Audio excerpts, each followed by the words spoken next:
Hello, hello. Happy Sunday and welcome back to the UpSet podcast. We're happy that you tuned in and we're looking forward to a great show. And of course, I have the crew here. What's up, guys? Hey. Hello, family. Happy Sunday. Again. As we say, happy Sunday. Keep looking up, Tally. Keep looking up. From whence cometh thy help? Thy help. I need help. I need help. Trust me. Good to see you all again.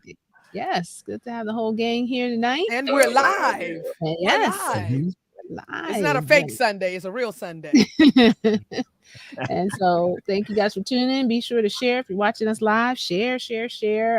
We want to just shout out all of our viewers. You know, there's some we see in the chat, but there are others we know who are watching. We may not even know your names, but we hear from you periodically. And so it's always great to know that you're watching the UpSet podcast.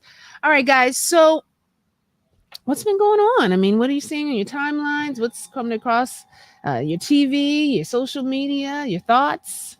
Yeah, I recently saw that the Department of Education was going to cancel $3.9 billion of student loan debt for the 200,000 plus students who attended the now no longer existing ITT Tech Institute.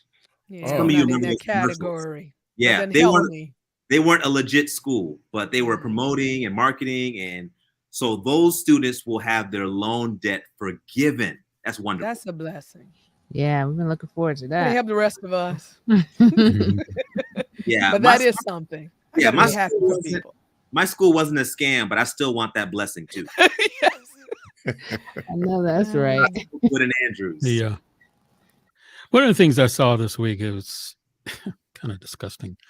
There is actually a website out now that will sell a message that you could put on a missile or bomb that's being used in Ukraine. In other words, you could pay $20, $30, and they will actually write your message on the missile, on the armament. I actually saw pictures of this, if you can believe it. And people are sending in money to have their name or some message put on a bomb that's being, That's a bit macabre, isn't it? It is, yes. A legitimate website. It's unbelievable. And people they've been raising a lot of money. In the U.S. The U.S. Yes. And what's ironic is that the armament that they are putting these little messages on, or, they would say stuff like, oh, Putin, you suck, or whatever. They write that stuff on there with a permanent marker before they fire it. Okay. And what's ironic is that most of the weapons that they're putting these little writings on are American weapons. Yeah. So you can weaponize your money for $1, weaponize your message for $1 amount. That's right. Wow. Unbelievable. I've been monitoring, like everyone else, the zeitgeist of our current culture. And we have wars, we have rumors of wars, we have pestilence, we have plagues, Yep. We have disease, violence, we have all violence of the things that define what it means to be living in apocalyptic times is occurring. And you don't want to be tawdry and doomsaying, but the world just looks like it can't endure much more of what we have been enduring. And so I keep looking toward the eastern sky. Yeah, well, this is the only place I can do it now. No, you get invitations, you just don't go. Oh, just don't get me started. This ain't that kind of show. Kill that mic. It ain't that kind of show. Truth in the air. Wow. Well, Tally, since you're in demand, keep making those demands. All right. Thank you, sir. And on some local conference news, today was the last session for this executive committee. This was the last meeting for this currently serving. Yes, we're gonna get a new committee. You guys know we're going to session in October, and there'll be a new committee. They kicked them out. They kicked them out of heaven. They keep the same people a lot of times. They keep the same people. When you serve on the executive committee, do they give you a nice plaque to thank you for your service for the past quinquennium? Like, what happens I after ain't getting you? any plaque. It's funny you should say that. We got one. Thank you very We much. got one. You got a plaque? Yeah. That's nice. I mean, That's really I don't want to nice. rub it in, but yes. I gotta go back and ask for one. Could you rewind these blessings? Marlena said when she was there, plaque was what she went to the dentist to get rid of. But they were good to me. I was considered a VIP wherever I went. They Oh, took have good mercy. care of us now. They gave us nice Christmas gifts. All right. You were still a layperson then, weren't you? Oh, yeah. Yeah, Yeah. not as an employee. Somehow that just sounded bad. You're still a layperson. Like, you're still one of those people. So basically, before she was a pastor, she was a peasant, Tally? No. I mean, A I think the conference does kind of go out of its way to make those who are not employees understand how much they're appreciated because they're really volunteering. Right. So you're not an employee anymore. What they doing for you right now? I've been buked and I've been scorned. Oh, mercy. Oh, your name. What goes about the far, other my friend. verse? You're not scorned.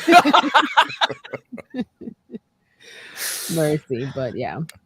So, yep, that wraps up that for this quinquennium for the executive committee. But we do want to shout all of those individuals out and also thank them again for their service. And as you all know, there'll be a new committee elected this upcoming session. So starting another group in the coming weeks.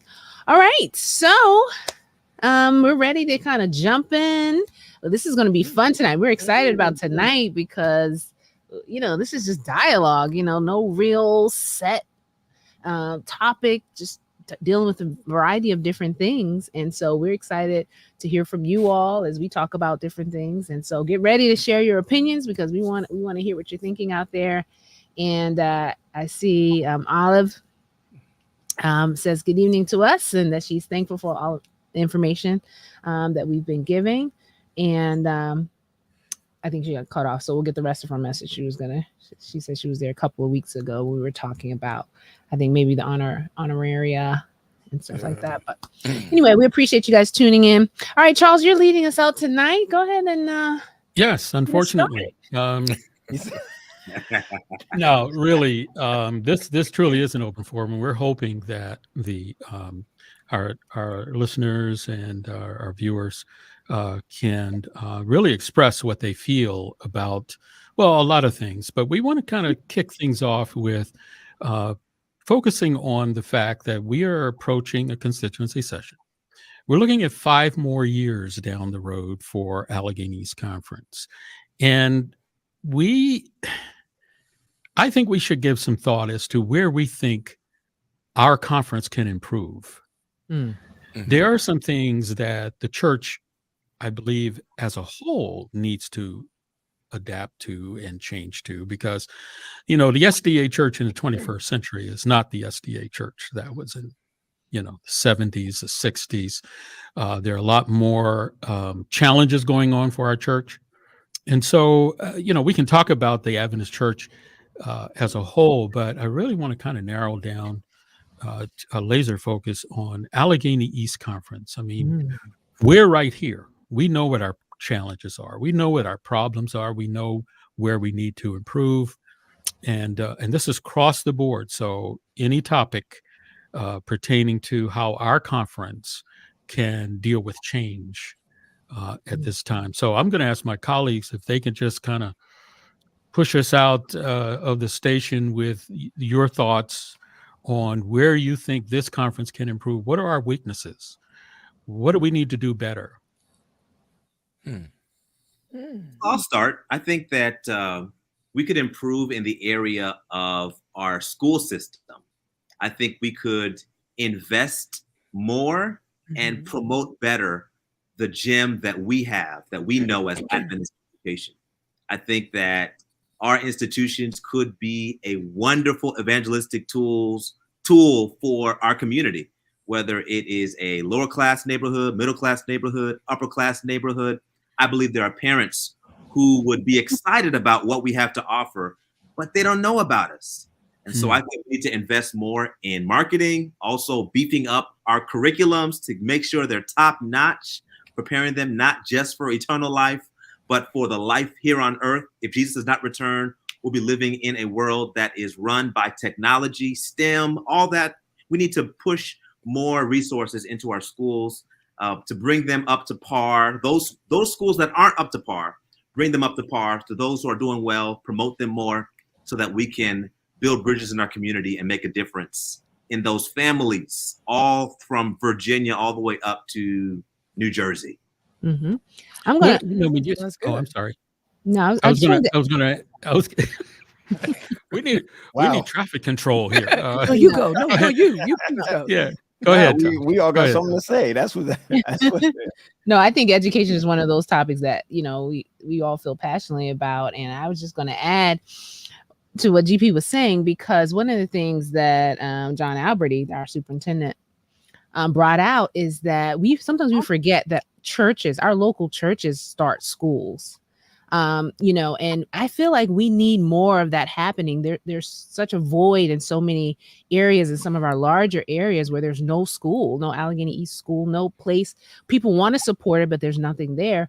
And I think if people remember, our churches remember, if you see that need in your community, work towards that, because the conference is there to support what the local church feels their needs are. So I think that that's one of the things we need to kind of remind our churches. Hey, if you think adventure school is needed in your area, work towards that. Don't just keep saying, I wish we had a school here. I wish we had a school here.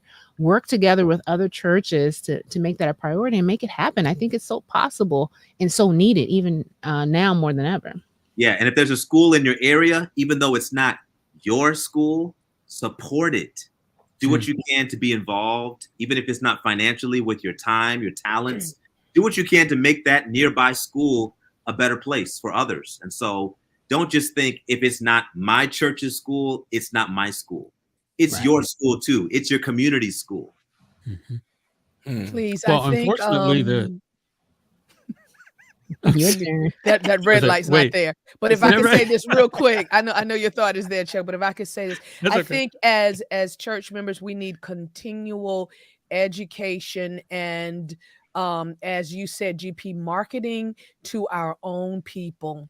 I've seen far too much. We'll support other Christian schools over ours, and we look at our schools as the pits, and it's because we don't have enough. We don't have enough finances. That was the question I was going to ask. Yeah. Why is that? That was the question I was going to ask. I mean, because there's a sentiment that our schools are not real schools, as in comparison to public schools and maybe some boarding academies and private schools in other geographic areas. Why does that sentiment still exist? Well, many times people perceived our schools to be the pits because they were pitty. I mean, and it wasn't because we didn't care. It's because our communities are traditionally under-resourced, and so, but we just didn't have the resources to create the environment that our cousins might have had, if you get my drift. But that has changed, and something else is happening now, because the school that existed in Philadelphia a few years ago, that was started by one church, had the best physical plant, perhaps in the Union.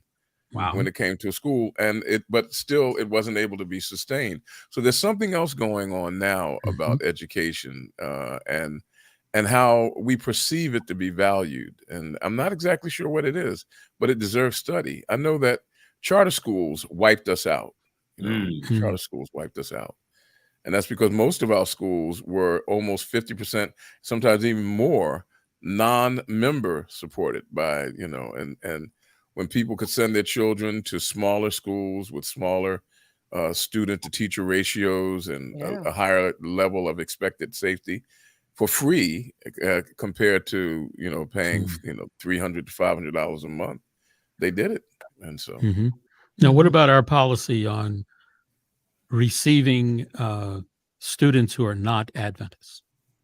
I know that there's been a lot of discussion about that. If someone from the community who is not a member of your church but wants their child to be in your school, does that policy need to change, or has it changed? Well, what was that policy? I thought they were all welcome. I think it was a mindset.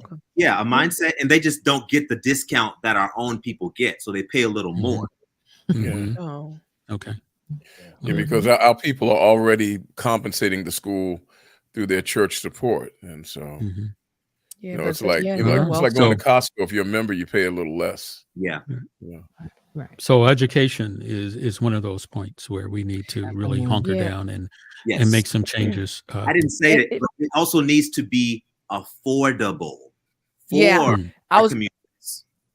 I was going to say this with you, GP. I've heard this said several times. If we could promote a system where every member just even give a few dollars a month, it equated to so much money's coming in that the kids could go to private schools for free. Right. You know, if let's say if every member was to give $5 a month towards education, and then it would be trickled down to all of the schools and they could go free. What's 30,000 times 5? I don't think kids should go. I don't think our kids should go free. I mean, people tend to value things that they invest in more than things that they get for free.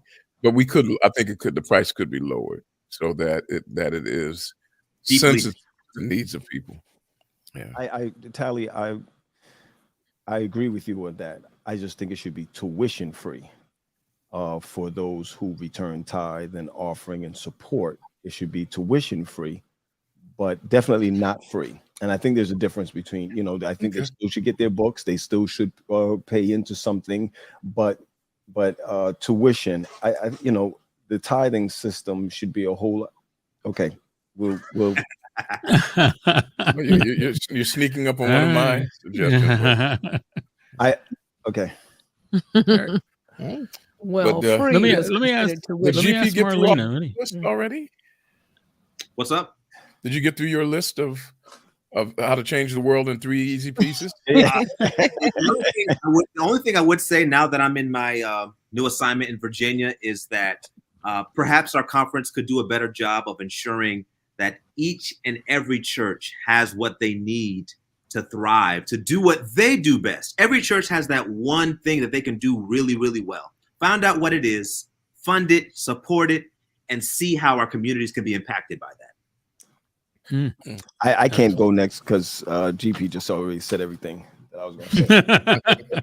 Marlena, you have to expand your mind, sir. Expand your mind. Marlena, you look like you have some really good before Tally. You calling me before Tally? Yeah, exactly. Ladies first. Before we go on. Tally is always running in the background. He's just constantly running in the background. I thought the peoples want to hear him. What will King Tally say tonight?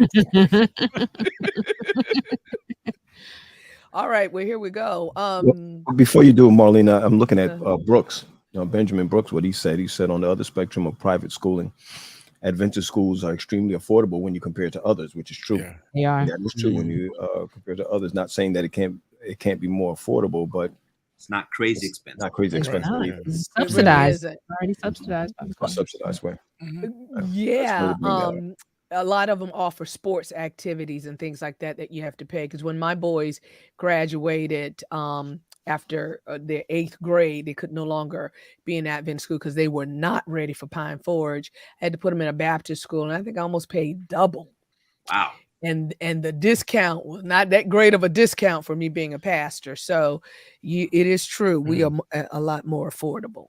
But I don't, it's almost like you don't want people talking about your mama, right? So I don't like people talking about our Adventist schools, those who are inside. I just don't, I don't like you putting it down. Sometimes when people have a sour experience with one person, they will drag the whole institution. Yeah. I mean, they just make us seem so bad in our church. I'm like, wait, hold up. And they don't even have all the information. Yep. Right. So is education the only thing we're going to change today? Or? No. Tally's like, let's move this train along. Waiting on Marlena. I don't know why I have to go before Tally, but anyway. So I started another educational course this past week, and I was looking at the number of female clergy. And in this university, there were 65% female students compared to the males. And I was like, wow, look at how progressive, though it is a conglomerate of, faiths. But, we as AEC, I want to stick with AEC, we desire to be progressive. And I think we can be a whole lot more progressive than just with 4 female pastors. Mercy. So I don't know where you come from, what your beliefs are, but female pastors are not from the devil. We are, we preach the word of God. We're not from the devil. Oh, okay, go ahead. I said, we're not from the devil. Is something wrong with my mic? It's tabooish. People want to leave the church if it's a female pastor. But I would like to see us be more progressive with female clergy coming in. And I think we can do better than 4. 4 has been on the road for a long time. We can do better than that, especially when I look at Potomac Conference, got like 12, 13, Chesapeake Conference, like 7, 8 of them, other conferences, more so than us. I'd like to see us do better with that. And I want to add to that, Marlene. I think it goes beyond just hiring more. I think we have a responsibility to kind of help bring some people along, because we'll say as a conference, we support women in ministry, but then we'll be in private meetings where people will make comments against female, and we won't say anything. So there's still a culture out there that speaks against it. But, on the outside, we are pro female clergy, but we're not doing anything to shift the mindsets of people who can't get out of the fact that women have also been called and that they also have a message. So we need to do a little bit more of that educating of our churches and our clergy to help move that along, because I feel like the reason we aren't hiring more is because we know that several of our congregations would not be willing to accept a female pastor. So didn't we have some type of affirmative action program to recruit more women in ministry? At one point, didn't we have something? There was something through the NAD. Through the NAD. Yeah, okay, yeah, through the division, yeah.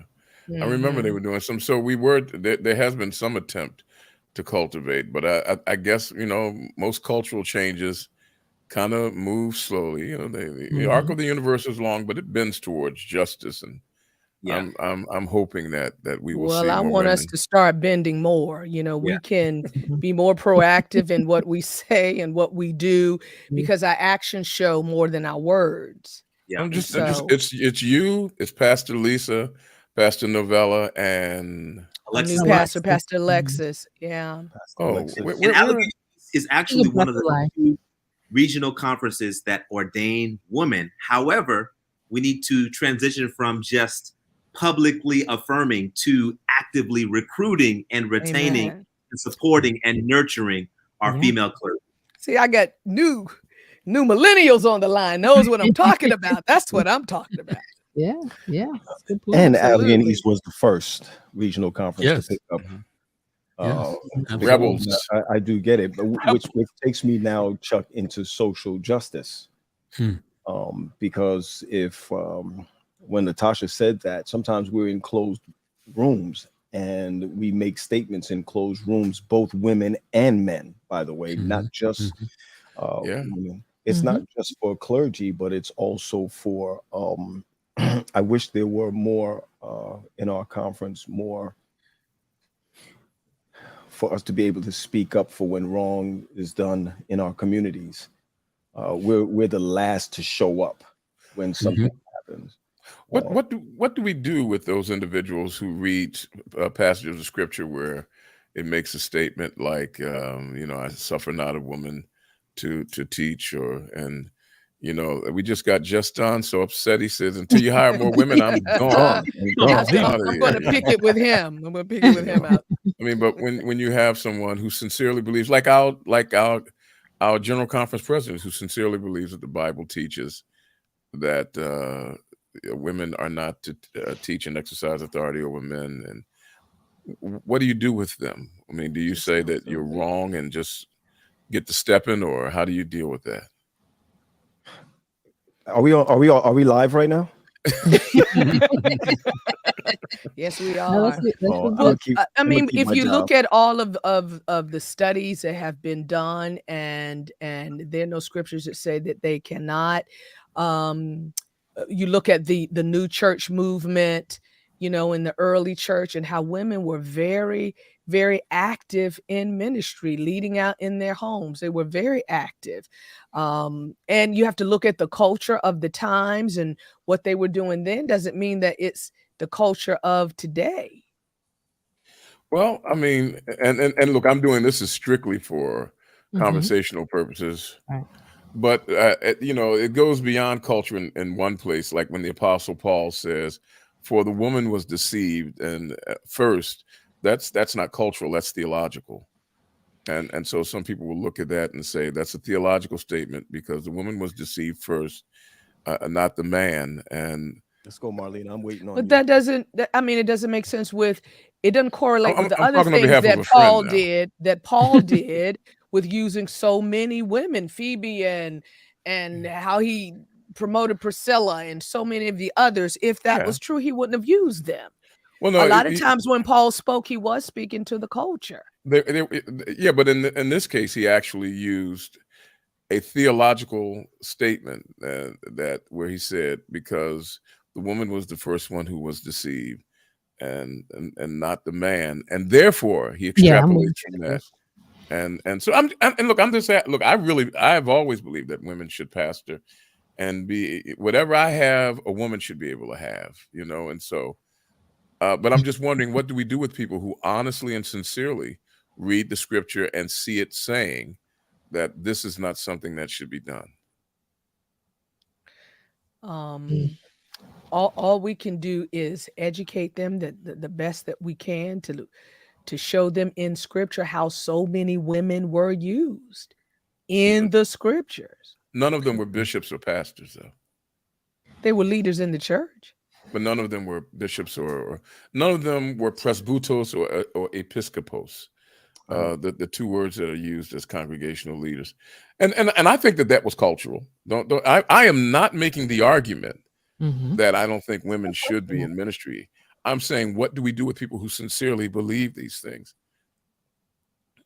Yeah, it's like, where's the compromise? If we have, it's like, how can you make people believe in racial equality when they don't, when they sincerely believe that they're superior? I mean, all you can do is educate people, and then if they don't get it, it doesn't mean we stop progression because they don't get it.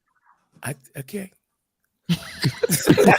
Same when they believe that slavery was right because there were slaves in the Bible. Do you agree you should be enslaved because in the Bible there were slaves? No. And Paul said, respect your slave owner.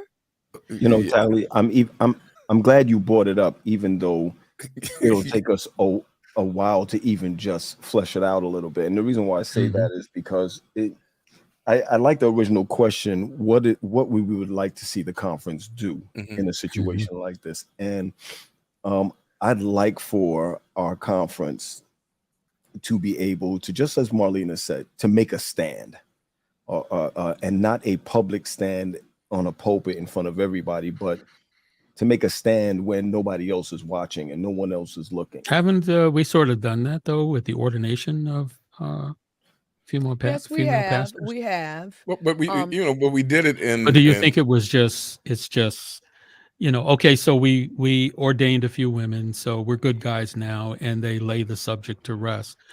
There's no continuation, no continuing discussion. Now, how many pastors do we have in our conference? Offhand? About 75 or 80. Is it that many? Yeah, I know. I think it's about 80. It was over 100. It's 80. I thought it was. We have over 100 churches, but we have. I thought it was about 70 pastors or something like that. Yeah, well, so GP agreed, so he decided to come back. Did we hire another woman, GP? I think he did. No. But he came back. But listen, if I could speak to the administration, I mean, I think that they are trying. I just want to see them do more, to be more proactive, and with showing in the hiring process. And I think we have to continue to lead church. And if I be very honest with you guys, when I go back to my former church, they treat me like syrup on a pancake. Where's that church? Oh man, man, you were the best. You were the best, you know. And if people would just understand that God says in the last days he's going to pour out his spirits on your sons and your daughters. Mm-hmm. And so if the Holy Spirit is leading, who are us to say to the Holy Spirit as to who they can call because a man feels like a woman should not assert them? We have to understand that God is the head of the church, whether it is a male or a female. And so it is his. It is the truth. That is well said. It's the truth. It's the truth. I'm simply saying that, and maybe I don't want to interrupt your thoughts by reading Bible, but I mean, just for the purpose of, I gave you Bible. I gave you Bible. I ain't no Bible. God is the head of the church. Ephesians. Is that 5? Okay, well, let me read. I want to be clear about something. I firmly, completely, and totally believe that that there should be no difference in performance in the church, that women, if a man can be ordained, a woman can be ordained. If a man can pastor, a woman should pastor. I'm simply asking, what do we do with those who have differences? This is 1 Timothy chapter 2. A woman should learn in quietness and full submission. I do not permit a woman to teach or to assume authority over a man. She must be quiet. For Adam was formed. Now this is not culture. Listen to this now. For Adam was formed first, then Eve. And Adam was not the one deceived. It was a woman who was deceived and became a sinner first. But women shall be saved through childbearing if they continue. Now, I'm simply asking the question, what do we do with people who, when they read that, they feel conscientiously bound to have a certain perspective? And we don't have to discuss it now. I'm just saying, you know. I like Carrie's comment here regarding that. You got to watch, but you got to watch her. Come on, Pastor Carrie. That's what we need to hire. Problem when the one who was deceived is considered a bigger sinner than the one who chose to sin. The word of God says in Joel that the Holy Spirit can call anyone. You know, the longer I read Carrie's stuff and listen to her quickness of wit, I say to myself, I'm gonna pray more for Charles because he don't stand a chance. I'm gonna say, Charles, you got to get your house in order, Charles. I mean, when the argument starts, Charles, you should just say yes, dear. She is the neck that turns the head. That's it. The wonderful sounds of silence. Look, I didn't want to go off on that. I was just saying, how do we? Because people you compare scripture with scripture. You don't just hold on to that one scripture. You got to look at the other scripture. In response to Tally's text, people will use that text and ride that horse. But if you take a text without the context, you con the text. So I encourage all the saints to study the context. Just say that again real quick. Here's to put that in the chat. About context. In other words, female clergy should not be tolerated, but we should be. It should be a progress. I just read a passage of scripture and ask you, what do you do with people who believe a certain way about it? I'm going beyond you, my friend. I'm saying, okay, let's go. We have somebody that agrees with Tally. I mean, not Tally, but with that other side of the argument. That believes agrees with the Bible. Yes. Johnny Tucker is saying, if we agree that the Bible is based on principle, then when it states that the deacon is to be the husband of one wife, in effect is saying that the head of the church is male. Because it was cultural then. It's talking to the culture. Well, I mean, and Brother Johnny, if you say that, you also have to believe that women, can commit adultery because it says that a man should not. It's only a man. Yeah, it's talking to a man. And so what we have to recognize, and this is really where the discussion goes, and then we should move on, is that the Bible is limited in its expressive ability. And for example, when Paul says to a slave, you should go back and turn yourself into the master, me and Paul gonna be doing some deep agreeing. Dig that. When I get to glory, I'm gonna pull Paul over on the corner of Hallelujah Boulevard and Glory Lane and say, listen, dude, you got that one wrong. That's right. Paul's gonna tell you, I was just trying to keep peace in the neighborhood. That's why they were trying to stone him. I'm just trying to keep peace in the neighborhood. That's all it was. But though, lastly, on the point that Nick was trying to put across, I'm sure there have been churches that have split over the fact that they were assigned a female pastor. Yeah. So those are the people I think that Tally's talking about. What do? So you just let them go. You don't try to negotiate. You don't try to educate, because they're going to get up and they're going to say, okay, enough of this. I'm out. I don't want a female pastor. I'll change my membership. I just saw what my good sister, Sister Jillian, wrote, where in the kingdom of God, there's neither male nor female. We're all one in Jesus Christ. Hey, Sister Joe, suppose somebody came and says, look, if a guy came and said, I want to marry that guy over there in the church, because after all, we're either male or female. I mean, you got to be careful with these texts, You know what? Chuck, pick me. Pick me. I got mine. Yes, go ahead. Pick me, because if we stay on Tally, what's going to end up happening? More people are going to jump on, and he's going to get more followers, and he's going to have his own show. And they're going to all be confused. Right. But they're going to all be confused. This was Marlena's point. Marlena made this point. My point. It'll be the Up Tally podcast. Go back to Carrie. Y'all got to go to Carrie. When God spoke, what gender was it? Carrie, all I got to say is. Can I answer with a 3-letter word? Right.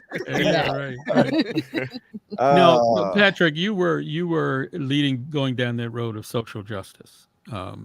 You want to unpack that a little more? I took that. No, we're talking about our churches. In having some intentionalities, especially those churches that are in urban areas. Lots going on in the cities. Yep. But I thought our leader is promoting us to be more proactive with social justice. So I can't say that the conference is not doing that. No. I'm talking about from the pew up through the conference. Yeah. Right. As individuals, where are our thoughts on the church needs to do better? Yeah. And that's what I wanted to fix, Marlena, when you were talking about supporting women. It's not just our administration supporting women, but it's the culture of our conference. Correct. Because all of our leaders in administration support women all across the board. I see that. They say that even behind us is what we do as elders, and what we do in the pews and what we say in the pews is the reason why I brought that up. And when we can hire more, we need to hire more. No, I get that, but I'm saying the whole culture. There's a whole culture that has to change. When Natasha was talking about that, I also was thinking about how we treat each other. We can't talk about social justice on the outside of our conference when, I feel, and I'm going to say it's my opinion, that we don't treat each other, Haitian, Caribbean, Spanish, Korean. I mean, we have it all in our conference, but I don't see a oneness there fighting to be in, one. And so how do we step out in our communities and fight for what's going on in our communities? And let's not talk about race here. Let's talk about the poor. Right. How many of us really go into the jail system and educate in the jail system?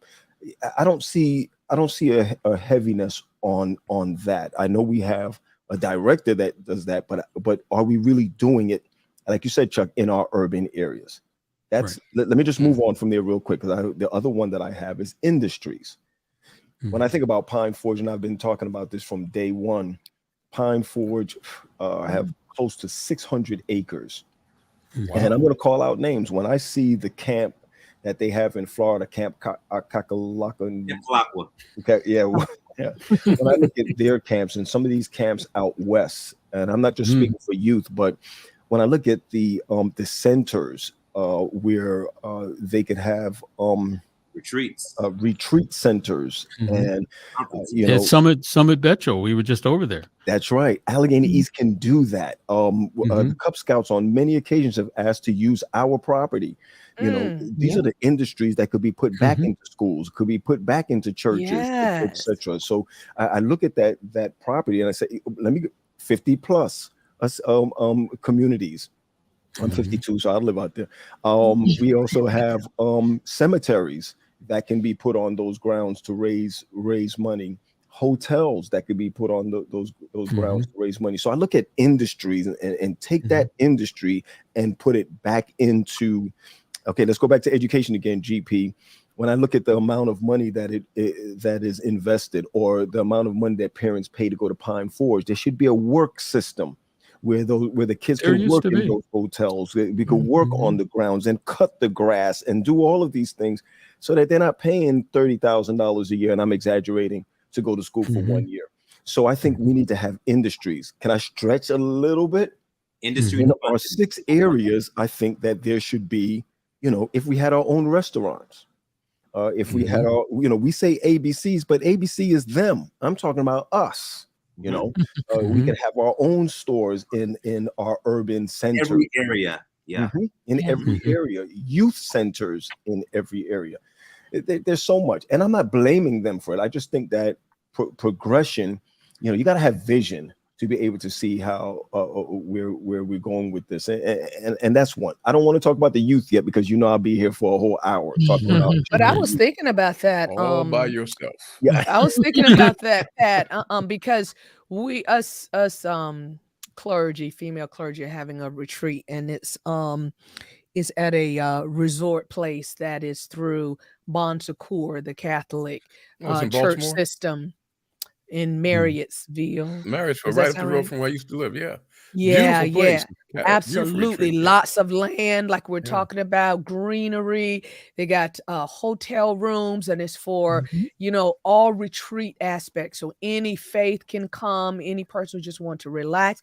Maybe we had something like that, and then an area for the youth will, zip lining and you know how they do the rope courses and things like that. I mean, it would be great for any faith that could come, and rent the place out. And so you're still spiritual, right? You're still spiritual, but you're using your land to make more be a blessing to you. Yeah. What we're talking about now is a lack of vision.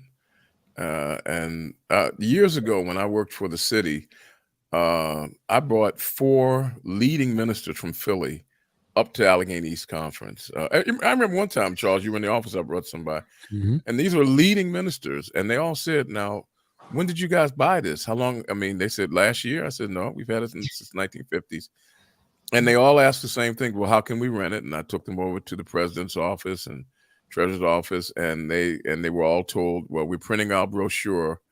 This was 7-8 years ago, and there was one time where the mayor had gotten some people to give money to Pine Forge, and there was still money on the table, upwards of $500,000 on the table to invest.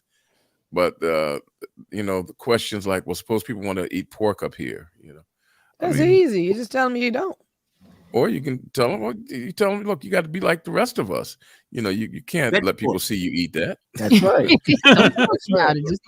I mean, but these are the concerns we have. We're rather clannish, and we like having things to ourselves. Because I've been in Jewish places, and people will go in their institutions and rent, and they already know they can't eat pork in those facilities, and they still rent them. Yeah, and that pork thing, Justin, when he found out, couldn't eat pork. He just couldn't take it. Bye-bye. Hey, Ben said, "Tally, lock your door." The mom maybe on his way. I love Ben Brooks. And I'm gonna move on from there. I just feel like we have too much. When I saw Oakwood, I'm gonna make this statement, and it's gonna be a sad statement, but I love Oakwood to death. And when I saw Oakwood start to build up the business department, and they starting to build even a cemetery. There was no cemetery when we were there. I said to myself, they're destroying the land by putting new things on there. You know why? Because I didn't have it when I was there, or it wasn't there when I was there. And what a selfish way to look at something. We ought to be preparing for our grandchildren right now. And that's one of the things that we have a problem with. We're always looking for Jesus to come tomorrow and not occupying until he comes. And I think that's why we fall away so much. Chuck, when we were up in West Virginia, Allegheny East could have hosted the Union Camporee. Wow. Absolutely. Without a problem. Absolutely. We have the facilities here to really do as they say, soup to nuts kind of hosting, right. because of the buildings that we have and the land that we have, the cabins, so forth and so on. But like you said, it takes vision and a lot of planning and a lot of cooperation. You know, Pine Forge Academy had industry years ago. Oh yeah. Mm-hmm. I remember that. They partnered with some local. They used to make light bulbs, right, or something like that. Light bulbs, yeah. Furniture. They partnered with a company called Kiwi, in this area. No, it was another industry. I think they may have been the ones that had a contract for electrical fixtures or something like that. I mean, I have archival footage of Pine Forge Academy students assembling these lighting fixtures. Electrical stuff? That's shocking. Yeah. and in the and they used to have maple syrup because apple cider. Yeah. But what were we doing with that industry? Were we selling it? What were we doing? I know the Christmas trees that we stopped selling the Christmas trees because of Christmas. Yeah, we have So we had trees in our woods and we stopped selling them to the people. Yeah. No, we had a tree farm. Yeah. Right. They used to do Christmas trees for one half of it, and then it'll grow, and then the next half of it, and they will make money from that. We have 500 and something acres out there. Right. That something can be done with, and I believe that could be the place where we could push for Christian education and others. Absolutely. Yeah. Well, the people at the top tier of this conversation, you know, Charles and Tosh and Pat, you would know better than those of us who are at the bottom. And you notice how that goes, Marlena? The field labor. But has there ever been like a master plan that said, this is how we are going to develop the property? This is what we foresee. Actually, I have seen drawings, and I have seen some plans of a campus-wide development plan. Yeah. So I know that had been on the table at one time. What happened to it? So what slowed the plans?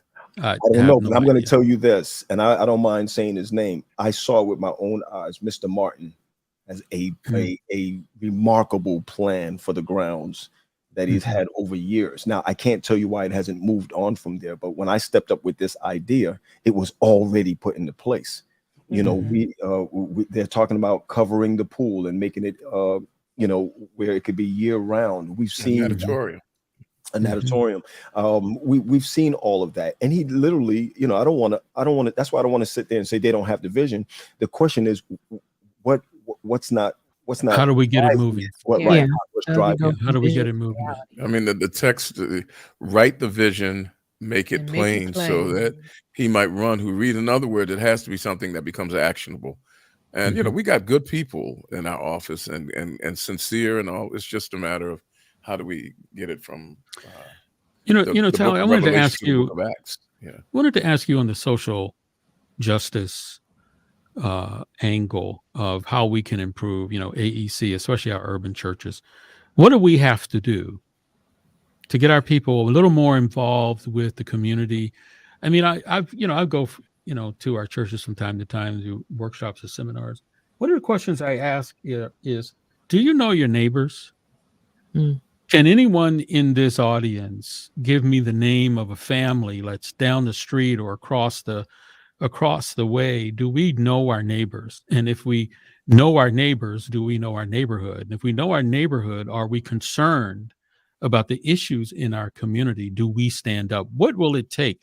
You've been a civil servant. You've been a pastor. What would be the plan to help us with that? I want to answer this as forthrightly as I can. Theology creates practice. One of our issues is that when you have a theological construct that says everybody who's not you is going to chase you into the woods and try to kill you, and that the only way that they can really be fully acceptable and equitable is if they become you, then it becomes difficult. I mean, it becomes difficult to to want to work with these people as equals. For example, Adventist churches rarely, if ever, work with other denominations on an equitable basis. We rarely work with the community in a partnership basis. We work from a sort of paternal basis. This is what you need. You need a stop smoking clinic. You need a health clinic. But we don't partner with them because we view other churches and other people as them. And it's based on our theology. You know, there's us and then there's them. So what we have to challenge ourselves with now is our theological perspective. If our theological perspective is that those people are going to chase us into the woods and beat us with sticks because we keep the wrong day, then that's going to keep us from feeling safe. You can't work with people that you don't fully trust, that you don't believe in. And this is, we conscientiously refrain from being full partners with the community because, as Carrie just said, everybody else is the world and we are spiritual Israel. I mean, and this is an opinion. This is theological, doctrinal fact for us, you know. So that's one of the things in the next 5 years we can be intentional about and try to encourage our churches to intentionally get involved in community, getting to know who the community but remember now, commissioners are. There's a theological issue here. When the community asked me to run for state representative, the community did. They asked me to run. There were members of my own congregation said, Pastor, you shouldn't run because that's right. Politics is evil, and if you get in, you'll be evil. And I said, I'm already. No, I'm only kidding. I'm only kidding. I mean, but that fear of the other, the xenophobia. That's why the Adventist church, many Adventist churches, feel very comfortable with Donald Trump because the fear of the other is something that we have known for years, and so it's easy for us to glom onto it. So before for example, what we do is we justify our working with other people saying, because you never know, you might bring them to the truth. And that becomes the motivation. Can we make you us? Until we make you us, I never will forget the first evangelistic meeting that I worked in Baltimore. There was a man who was a drunk. He cheated on his wife. He was a gambler. And we were giving Bible studies to the wife. And the man took some studies. He stopped gambling. He stopped smoking. He came back and moved into his house. But he said that he was going to stay at his church because, you know, for whatever reasons. And the Bible work I was working with cried saying, he's still lost. Right. Man. Because he didn't join our church. Now, he stopped drinking, smoking, gambling, cheating on his wife, came back home, started raising his children, but we failed. Right. That's theological, you know. Yep. It's theological. Yep. So we have a mindset to change. We do. Yeah. I mean, I think that reminded me of, you know, a lot of our membership sometimes feel like, you know, when we invite non-Adventist pastors or people into the pulpit or to sing, you know, a lot of people have issue with that. And it's almost like we feel like we'll be contaminated because we have the truth. No one else can bring anything new to us, and by putting them caught Sunday. He caught a case of Sunday. Exactly. By putting them in a position. And I think when we start, a lot of people when their pastors started to bring more people from the community into the church and they saw the wonderful things that are happening, a lot of those fears kind of went away, or they realized, hey, you know, this is an opportunity, or, you know, these are still my brothers and sisters in Christ. I think sometimes we have to walk people through that by doing that, creating more opportunities for us to connect with the community or other agencies. I know a lot of us, when we have like the book bag giveaways and all these other things, we call the businesses from the community to come and set up outside, you know what I mean? We invite them to come to set up for our fairs and things like that. But it's like, you stay outside, don't dare come inside. We need to invite them into our spaces for other things other than when we have health fairs and stuff, and it's just like, Absolutely. just make sure you stay out there, but then allow them to come And in. certainly do joint ministry, joint community ministry. So my community had a big fair last week, the community itself, and everyone for the community was invited. And so we asked to be on the program, just to be able to give to people who may have need. One of the Pathfinders coming out playing, and they were very strong about not having any churches out there, but we wanted them to know, hey, we're a church that's here for you. And so they did let us come, and we were able to give away a lot of stuff. And so the words like the Seventh-day Adventist church is down there at the hill giving away stuff, and so we were just out there to meet the people, to love them. We didn't ask them for anything. Did they say why they didn't want churches? Yeah, they didn't want any Jesus words out there. They were partying hard with drinking and all those other things. But I said, we're not here to preach, so. Well, you got some churches that can party hard and drink too. I want to show you. I mean, just an example of what I mean. And this is not. And one of our UpSet folks, Daphne, just wrote something. And I want to show neuro-linguistic programming, how what you say influences how you think and how your brain works. The Bible, and Daphne here is being supportive. The Bible says, "Other sheep I have which are not of this fold." That's right. And we use that text to support venturing into ministry with other people. And that is an absolute wrong way to view that text, because we're not the fold, but in making ourselves the fold, we're normative and they're the others. And so, I mean, we have to, little things, when you say things like, their first day, all of them, little things that demonstrate that people who are not us have no real definition worthy of consideration. This is theology. When you say that we are Israel and everybody else is Babylon and little hell-bound minions who are trying to corrupt our children, it's hard to work with people like that. It's the way white people used to treat black people. Carlisle Haynes would come to a camping and say, I sure love the way you coloreds can lift up the name of the Lord. When I get the glory, I'm going to come to your side and find out what you. I mean, he didn't mean any harm, but his brain had already been programmed to thinking a certain way, and so that is how we have to learn how to. Oh boy, thinking becomes Patrick, I want to. Oh, sorry. No, let's look at this. I'm sorry. No, I thought we carry on one day.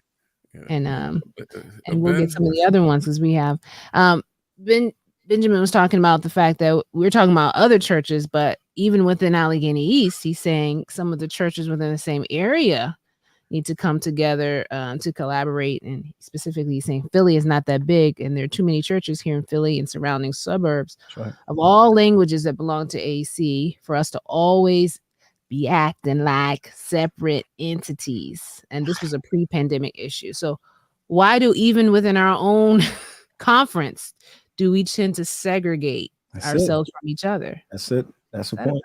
That's the point. Okay, I think segregation is how the world is. So is in the church too. We think that that's how we should be. We parallel society quite a bit.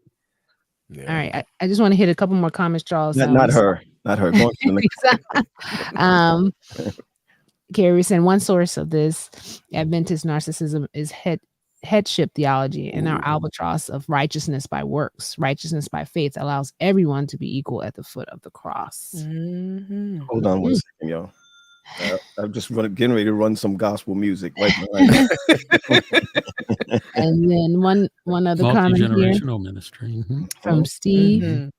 We also have to work on our multi-generational ministry, working together. We can't let different cultural and generational gaps divide us on how we address these issues, because that's true. Sometimes we don't want to tackle it, so we leave it alone because we don't want the fights. Wow. So what can our conference do? to work on these problems. You want to wait till October, or you want to talk? Well, and these problems are localized too, is what we should be doing in our own churches. I mean, as pastors have to have the vision. Chuck, we shouldn't have to be told by the conference, to work in your community, to be united with other faiths, Well, let me ask a quick question. Which church has the truth? That's not this show. We're not talking about that. I was trying to figure out who was going to tell me. But before, truth is that Jesus saves. He died and he rose. Marlena, let me say this in all seriousness. You can't blame the conference. You can't blame the pastor. The pews make all the decisions. The pews is the conference. Well, we are the mute tally right now. Mute tally. Then, Marlena, the point I'm trying to make is simply this: is that we have to empower the pews. They know pews follow his pastor. That's why I say it's joint. Pastor and people. Yeah. But the community. It is power. So let's say I had a group of people, they wanted to go out into the community and do. I said, we don't believe in the ecumenical movement. We don't mix with all of those people. We have to stay to ourselves. When you start mixing, that's indicative of the end times.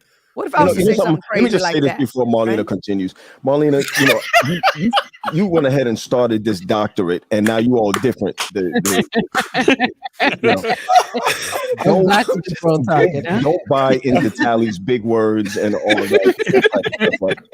We did learn that in seminary, remember? I do understand that.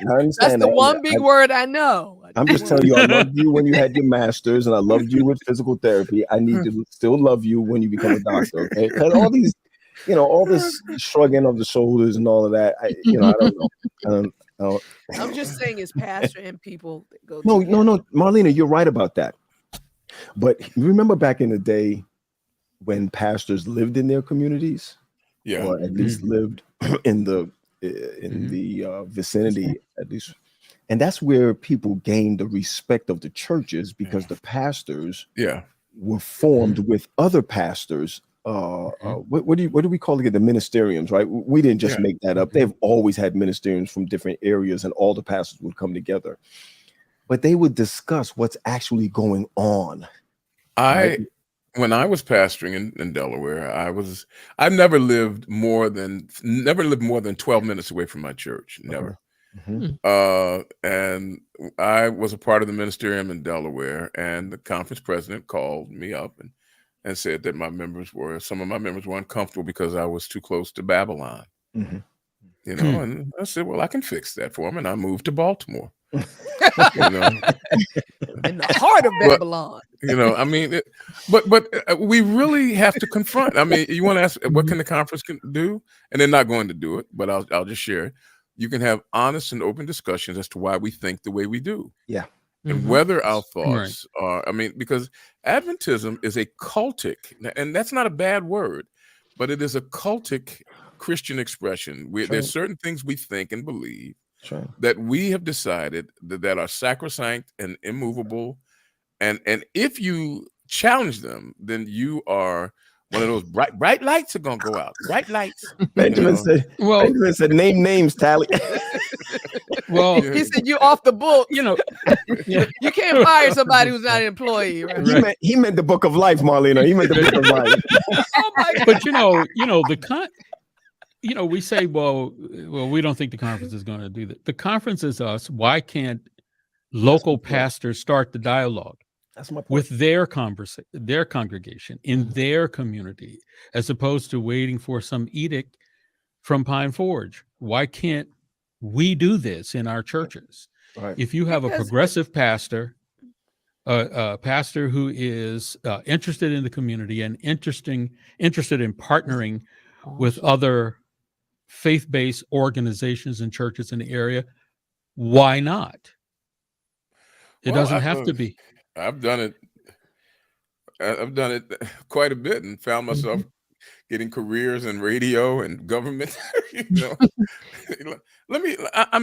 I understand it. I really do. I get it. But we think a certain way, and we are leery of people who challenge that thinking. And we right now, I'm in a singing group with ministers. We'll be singing down at Capitol Hill next week. One of the ministers is the pastor of the second largest church in Pennsylvania, Pastor Alan Waller, whose son-in-law is an Adventist, Pastor Corey Johnson.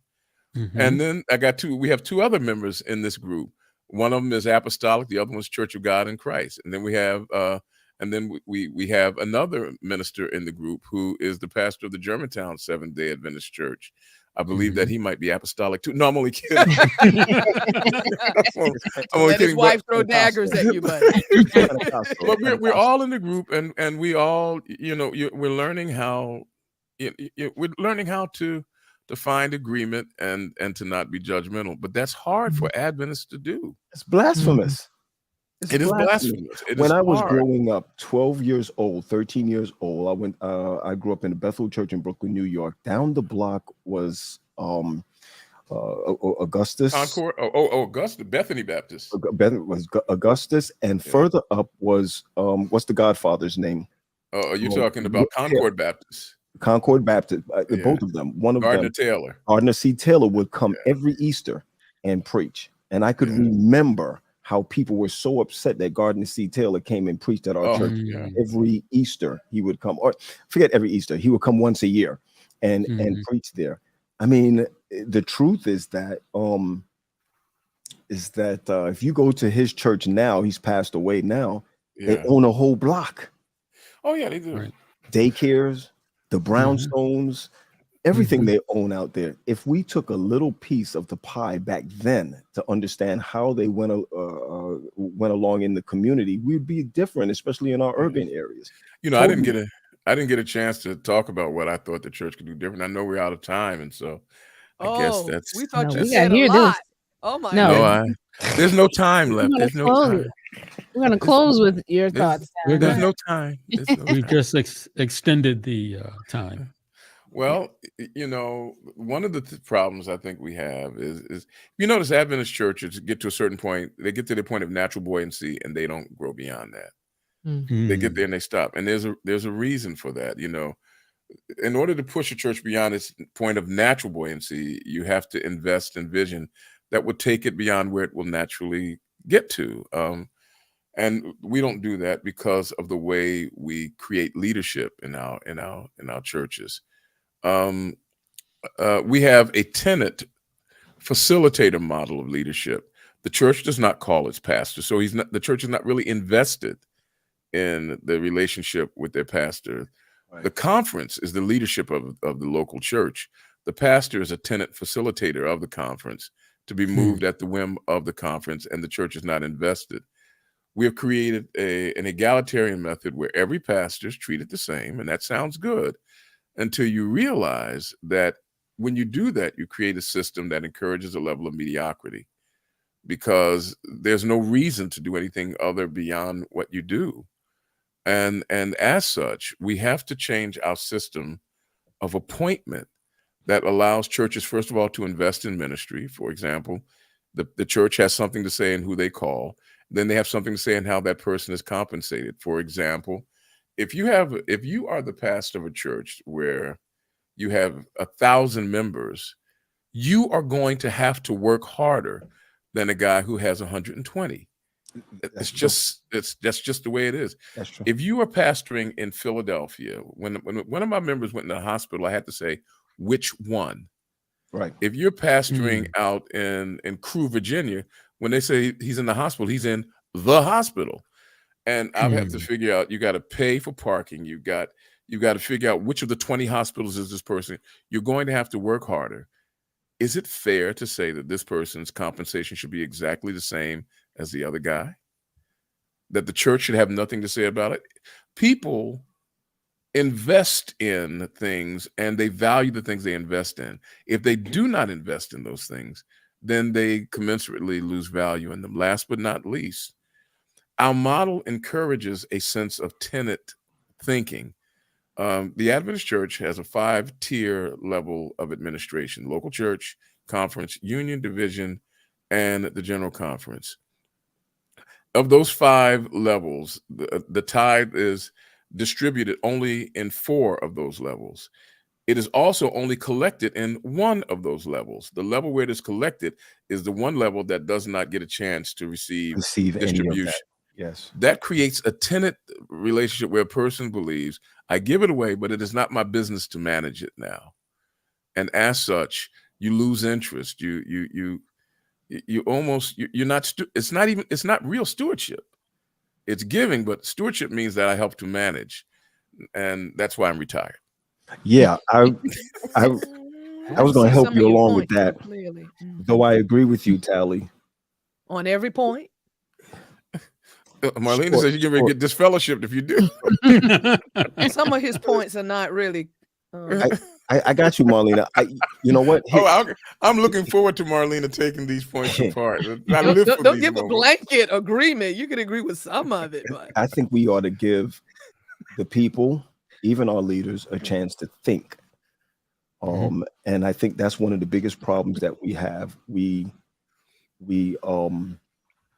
punish thinkers, and I hear you, Tally. That is for us, and I think we missed what he said in the beginning. Is for us to discuss, to open dialogue, to be able to talk about these things. The problem is not actually putting them into place, but to actually to discuss what people are actually thinking. We don't do that. Adventism rhetoric or everything is hard rules and regulations. And I think that's where our biggest problem is. Just the way we even read the Bible. We read the Bible exactly the same way. Is it really what it is? And I preached about that yesterday. I think if Jesus was here, when we get to the kingdom, Tally, I'm talking to you because Marlene about to jump me. When we get to the kingdom, Jesus is going to bring all of the Adventists together. Say, meet me on the west side of the kingdom. He's going to say, y'all made it so hard to get here. Now run along for eternity. I just want to let y'all know. it ain't. Tasha, I want to ask you a question. Along with what Tally was saying in terms of the progression model and the fair remunerations and help with pastors, you attend a lot of the area meetings. Is any of this talked about? Or are the local pastors talking about the kinds of things that Tally, brought up concerning that? No, I don't. I mean, well, I don't necessarily go to the area meetings, but area leader meetings. Area leaders, okay. And I don't really hear a lot of that simply because they don't necessarily make the agenda. You know what I mean? So it may be on their minds, but it's not something that is brought to the table to be discussed. I mean, I think that may happen at the lunch after the area leader meeting or something, but I never hear that discussed in a formal manner in a meeting within. I mean, that's just me. But it's always Marlena. No, you've been in area meetings. You've been in area meetings, Marlena. Yeah, we don't discuss that because we don't have that kind of power. But may I? We don't have the power, so we just don't want to talk about it. But if I may address, I mean, I understand Nick's point, and it's a point well taken. If you have a larger church, there's more responsibility, and you would see that maybe there should be larger compensation. While that's understandable, it also presents opportunity for the enemy to cause clergy to be competitive, to increase jealousy, envy. Yeah, because listen, we are human. We already have to fight conceit, jealousy, arrogance. So much the pastors have to fight to stay, humble in Christ. And so while that point is well taken, I thought that the issue was to keep everyone balanced, so that and in doing that, you keep everyone mediocre. I don't think because I'm not trying to do my job just to get more money. I'm doing the best that I can for the Lord Jesus Christ. So I'm not trying to be mediocre. And that really, that's great. I mean, I think all of us do this work because, I mean, but let's, and Shireen has it. It already exists. People are already fighting us. From the moment I became an Adventist minister in 1980, who's going to go to DuPont? Who's going to go to First Church? When the apostles came and they said to Jesus, "We like to sit on your right hand and your left," Jesus didn't say, "Oh no, y'all can't be having that competition. No, I ain't having." No, he didn't say that. He said, "Listen, the degree of your sacrifice will determine where you sit." He told them to be as little children. Not in that passage. In that passage, he says, "Can you drink from the cup I'm about to drink from?" I mean, in other words, the degree of your sacrifice should determine, and what you bring to the table should determine where you will sit, and it has nothing to do with money. However, if a church is allowed, for example, if a church is allowed to be a part of calling a pastor, they are invested in his success. That makes a complete difference.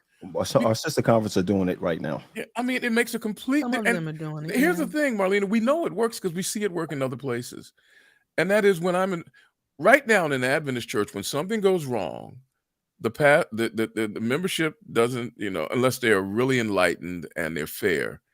Most of them just pick up a phone and call the conference and say, "We want a new pastor."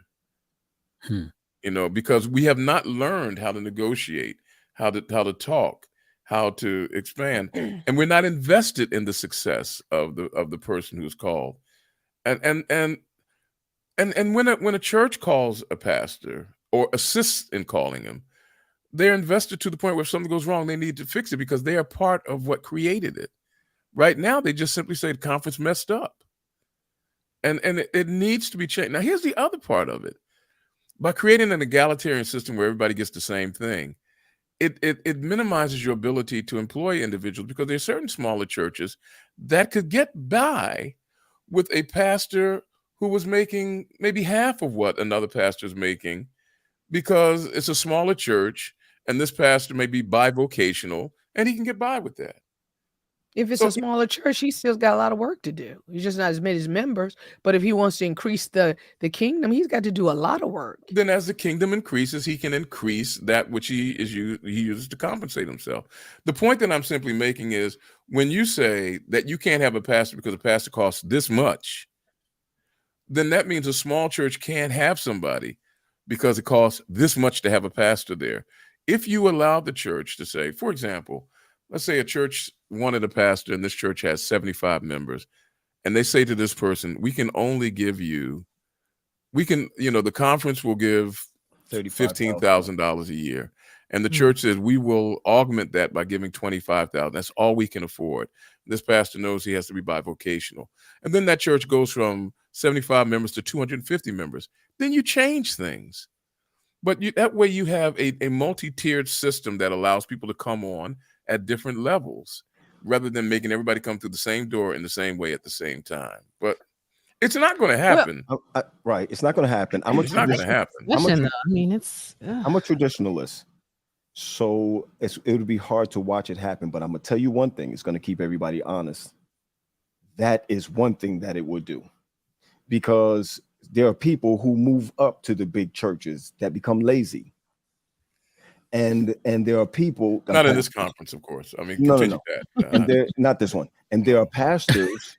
and let me tell you, Tally, you ever hear? And Marlene, I don't know if Marlene, you have one church or two churches? One. I've pastored two churches, and it's been a blessing to pastor two churches. We can fix that for you. No, you're talking about two churches at the same time. Is that what you're saying? Two churches at the same time. I've pastored two churches at the same time, and the truth is that it's not as bad as people say that it is. But it's a different type of leadership that you need to be able to do something like that. And I can't go with Tally because on everything, but I do know you could if you tried hard. Don't do it. Don't do it. I don't want to even put it on the conference type thing. I just think that it keeps people honest. Some people want DuPont Park. Why? Because Christmas time, what they give you at Christmas is awesome. I mean, because of the people. I didn't know that. Really? Yeah, How awesome. I didn't know that. See, listen, see, when I you was spilling there, their secrets out here. Man, spilling the tea. Create something. Folks lining up. Marcellus Robinson is calling me right now, but I just want to say, I understand. What did I say that sounds irrational? we're not. I'll tell you what it is, Tally. We're not used to that. Okay. Oh well. Yeah. No. Okay. No, go ahead. let me. Good, Marlena. I understand this point, and I'm not saying that there's anything wrong Right. with this point. What I am saying is that it will then cause the increase of competition and jealousy and envy. Is going to do that. And I thought the main purpose of giving us the same was to keep us balanced, to keep us humble, so that our focus is ministry driven and not me trying my best to be the greatest in the kingdom. Well, they jealous now. Tell me if I'm incorrect. If we are no better than that, if we can't address the fact that people have the right to be ambitious, that people have the right to be self-sustaining, and if we are not better than that, we should quit. I mean, Tally, let me just say this real quick. We're talking finances, right? But when you really look at it, there's currency in power. All right. So when you look at we're looking at all in the chat right now that people are saying it's the same way anyway. It is. It's coming across to be the same way anyway. People become haters. Whoever is going to go to the Capitol Hills and to the DuPont Parks and to the Breath of Life and to the Oranges. People are going to be that way. Nobody wants Tally at West, so he's booted out. And so, you know what? Here's my thing, and I'm going to go on Tally's side for this thing, Marlena. It needs to at least be discussed. And I think when we come together for workers' meetings, and I think that's the reason why Chuck kind of brought that up, when all the area leaders come together, these are the type of things that at least need to be discussed so it's not hidden under a bushel. Folks, I mean, come on, really. You make it sound like I'm coming from the planet Zootron. Everybody else does it this way. And that's why, that's what makes their churches grow. A pastor receives an assignment, not a sentence. As a pastor, wait a minute. What do you mean that's what makes it grow? For example, when a church says we need a pastor, and they become a part of a system that searches for someone to meet the needs of the church, and they are invested in that appointment, it creates a greater union between pastor and congregation. And if the pastor recognizes that as he grows, I mean, the Bible is saying it, not me. You don't muzzle the ox that treads out the corn. A workman is worthy of his hire. If I come to a church that is 300 members, and in 3 years it is now 1,500 members, I have more work to do. Is it not fair for me, for the church to say, we appreciate what you're doing, and look, if I'm doing well, it's going to be attractive to others who might want my services too. Is it not fair for that church to say, in order to retain your services, we would like to compensate you fairly for the contribution that you're making? There's nothing wrong with that. You didn't say it was. But what I'm saying is that it's something right about it. Let me put it that way. It allows the church to develop a relationship with their pastor that is a mutual investment. Now, money is just the way you keep score. I'm talking about the principle of having something other than a tenant facilitator in the pulpit. Right now, a guy gets a call or a woman gets a call. They go to this church, and then the conference says, okay, now you're going to go somewhere else. The church has nothing to do with it. I know they do the processing thing. Mm-hmm. Easy. And don't you see, Tally, that some people may never get an assignment? That's what I was gonna say. What happens? Then you rise to the level of this is true. This is real honest. I would never have taken DuPont Park. I don't like DC. And it's not there's something wrong with DC. It's just not me. I don't fit DC. I'm not comfortable in DC. I would never want to go to DC. So I wouldn't want to go to DuPont. I wouldn't want to go to Brinklow because that's not who I am. I'm a Philly guy. I'm a Baltimore guy. But Tally, listen, you've been in a huge church, and I understand what you're saying. West Philly is one of the largest ones in That's because PA. the church has done shrunk. but listen, hear my point. The cleaner shrunk your clothes don't hear mean my that point. you I got understand. Bigger. I get exactly what you're saying. When you grow the church, there should be greater compensation. I see that. I get that. How did we get to this? It's not compensation. It's investment. It is investment, even if it's a smaller church and you're a working pastor. Charles, come back up. It is still investment. The point that I'm making is that the church should be a part of the assignment process, so that it doesn't all fall on where the conference is no longer the mitochondria of church activities, where everything that happens in the church comes from someplace on high, and the pastor is just the tenant facilitator. There needs to be a greater level of investment of the church in the calling of and support of the pastor. So Tally, plus and minuses. Because, like I said, some people will never get picked up. And so I was going to ask pastor heaven somewhere waiting. Right, Tosh, hurry up. Yeah, but the conference still pool these pastors, and churches would pick from this pool. Like, what would the conference's role be as it relates to what you're proposing? I don't know. It could be several ways. The Methodists and now leading. He done went to the world. Yeah, the Methodists have it where them. Yeah, them. They have it one way. The Baptists are completely different. Baptists have it where the look. I know there's a church here in Philadelphia that called the Baptist minister who wasn't Baptist. They had to baptize him to get him into the church, and so it's according. We have done it the way we've done it because that's the way we've done it, and now it's become holy, and we can't change it. I think it's a purpose. I think it started out being a purpose. What it is. As we've been saying, it's for balance, so that to keep you humble. I think I promotes humility. Control of this. Yeah. This is like Jay Leno. Now we know why Creflo's last name is Dollar. Ali wants a plane. It's not about the money. It is about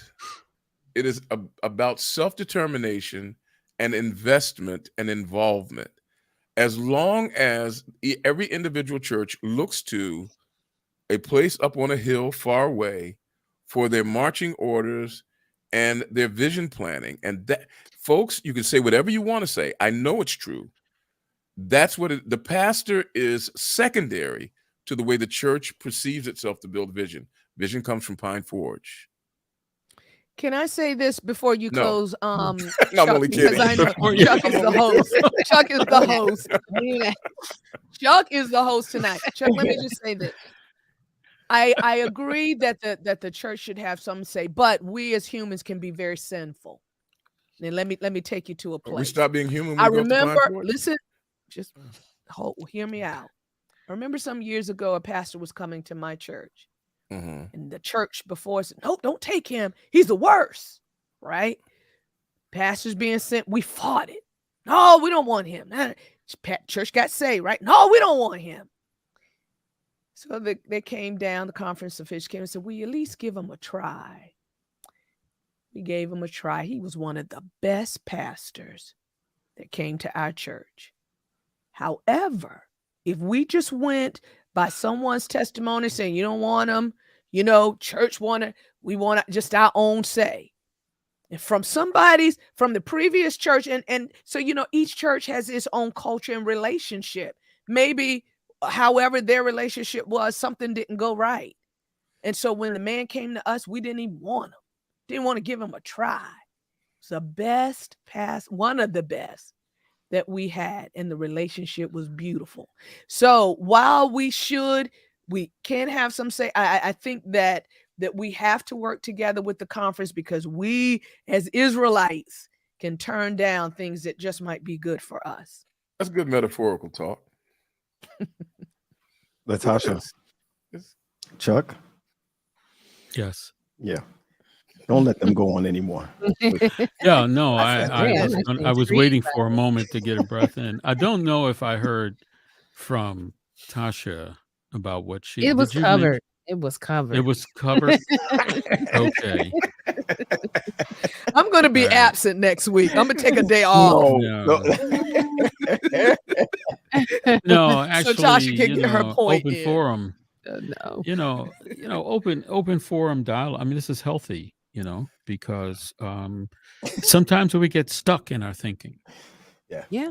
And we get lazy. We don't want change. Some people have a hard time with change, and we're comfortable where we are.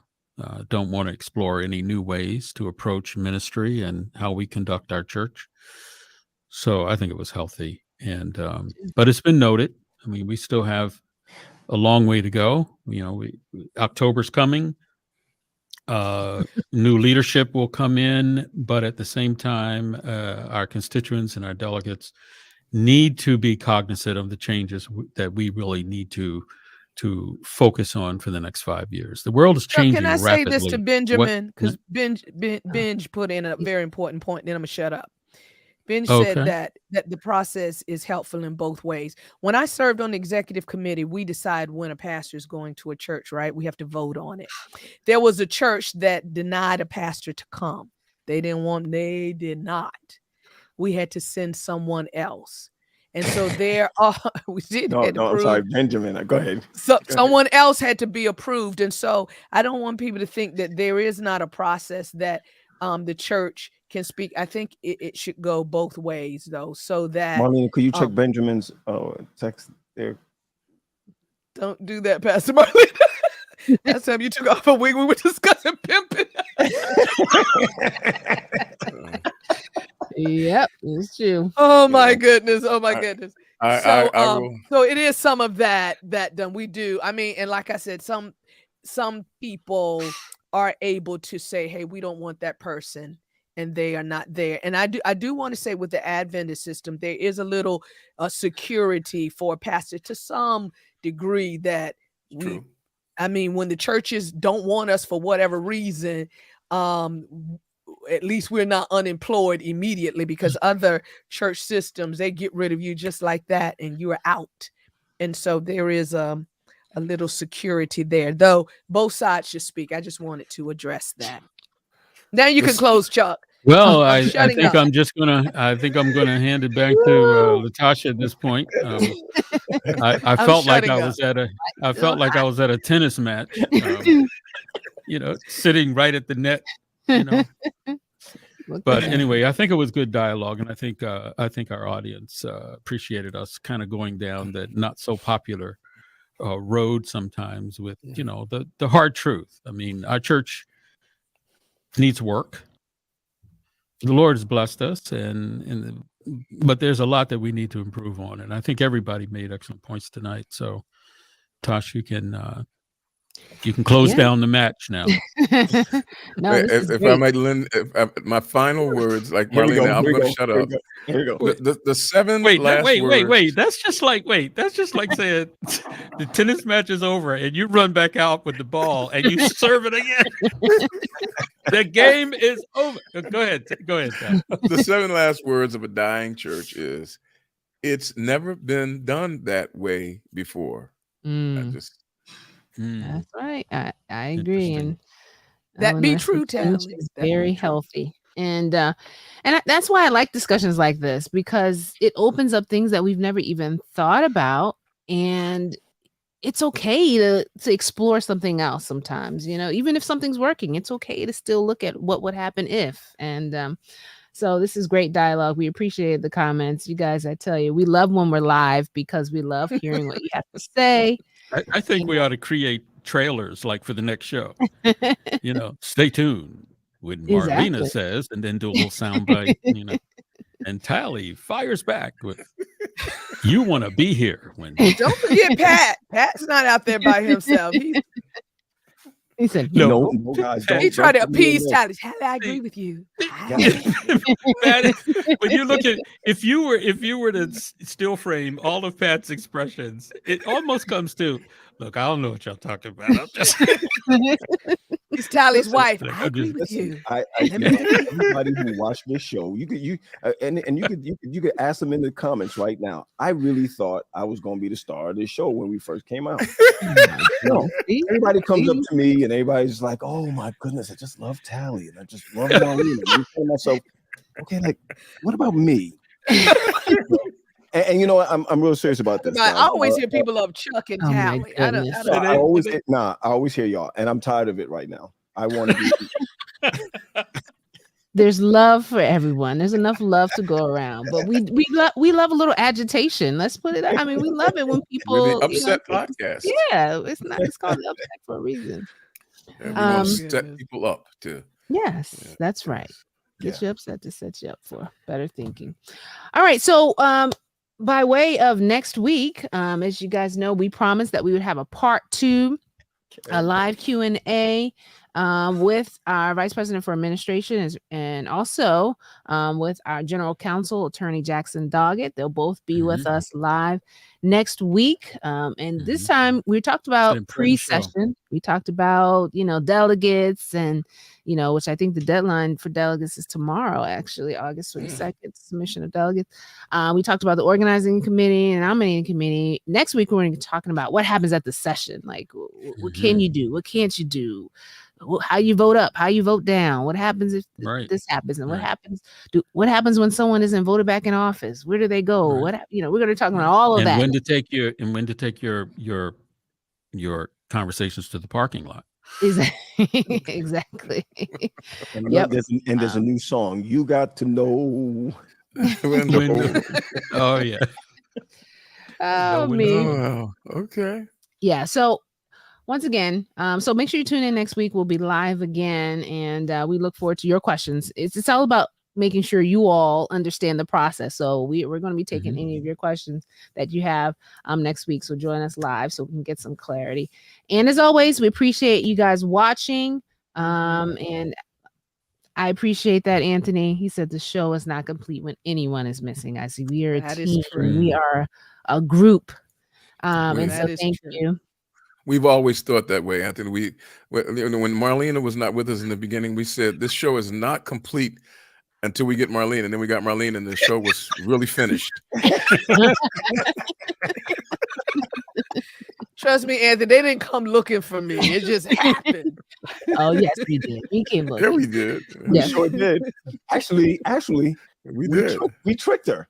I was only supposed to be here for 2 days, two shows. That was it. That's what I agreed. Then they started sending me equipment and everything. I was like, I remember. Is this forever? I remember you sent her a mic. She was like, "What's this mic for?" Once you come on, you never leave. That's how it goes. But remember when Marlene first came on, and this would be the image in the show. I did not. Okay. That is not true. Leave Marlene alone. Now, I couldn't problem solve my issues, but I knew how to be in the camera. Really, Tally, really. Right.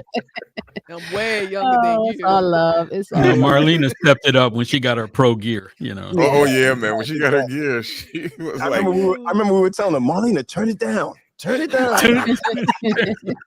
I'm your platter playing mama coming at you real strong on the radio. All right, guys. I think we're having too much fun. All right. That's not allowed. We can't have too much. Okay. All right. So thank you once again, everybody, for tuning in. Don't forget to share this, and we'll see you back here next week live. Give that email address. Yeah. Yes. Right. We always want to hear from you. If there's some questions you want to make sure get on the list for next week, or anything we said today you want to expound on, email us upset@aecsda.com.